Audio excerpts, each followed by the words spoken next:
Мына өткен айда жаңалықтан естіп жатқан шығарсыңдар. Тоқаев мырза басшымыз ақш мемлекетіне барып, 300 жаңа локомотив алуға келісім шартқа отырып келді. Локомотив құны $14 миллион, теңгеге шаққанда 7,5 миллиард теңге. Іші өте ыңғайлы. Соның ішінде тоңазытқышпен жабдықталған дәретхана кабинасы бар. Сол дәретхана кабинасының ішінен кішігірім обзор. Есігі іштен құлыптанады.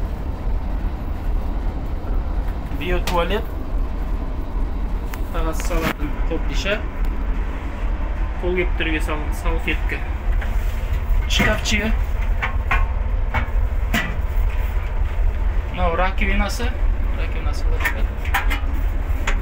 қол жууға.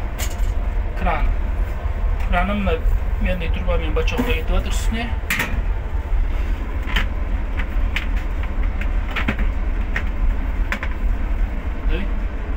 Иш шықпашынан да несі ашатын жабады.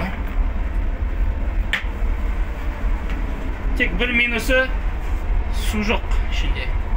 Осы басшылықтардан бір өтініш, осыған депоға кіргенде су құйып беретін болса, осыны толық түрде мәдени қолданысқа қолданатын.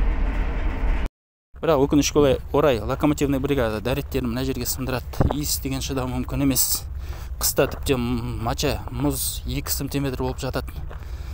Мынау как будто үйде холға сиіп залға кірген сияқты ғой. Мынау біздің екінші үйіміз ғой, мына жерде бөлмеміз. Блядь, позор нахуй. Негізі кішігірім лайфхак бар. Мындай баклажканы аламыз. Пышақпен басын кесіп тастаймыз. Шапқанмен. Осындай кішігірім мини горшок істеуге болады. Бұл баклажкалар негізі тепловоздарда болады. Болмай қалған жағдайда мынандай салафан пакет салып жүреді. Екеуін, үшеуін қаптап қолданса болады. Сол қалтаға сүткенге салып алуға ешқандай орында салмақты алмайды. Сосын сыртқа забыр терісінен лақтырып жібересіңдер.